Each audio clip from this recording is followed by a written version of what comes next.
Hi friends, we have entered the season of Lent, leading up to Easter Sunday. I bet you've heard the word Lent before. You probably know it has something to do with Easter and Jesus.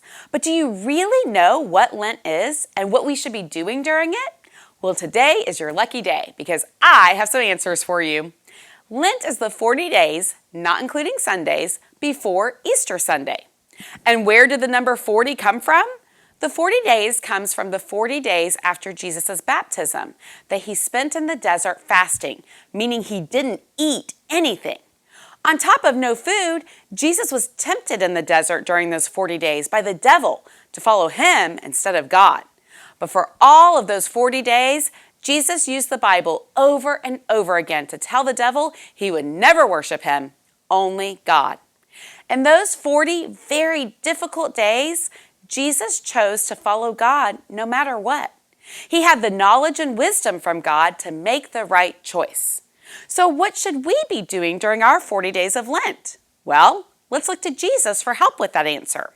40 days in the desert with no food and the devil as his only company was hard.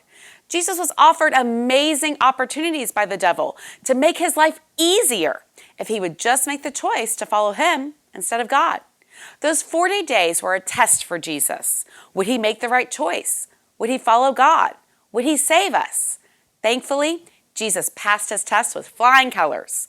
Now, Lent is like a test for us. Like Jesus, will we make the right choice to follow God? Will we turn away from sin and turn towards our Savior? The good news is we don't have to leave our homes, head to the desert, and forget about eating anything for 40 days. During these 40 days, we can use the wisdom and knowledge that God and Jesus have given us to look at our lives and think about our choices.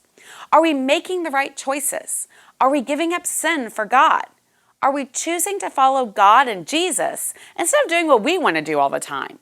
Our Lent test has begun this year, so let's make sure you're checking in every day and seeing how your test is going. Some days you might be doing better than others, but remember, you have the chance every day to choose God. Walk with Jesus this Lent, and remember that with his help, you can make the right choice just like he did. See you next week.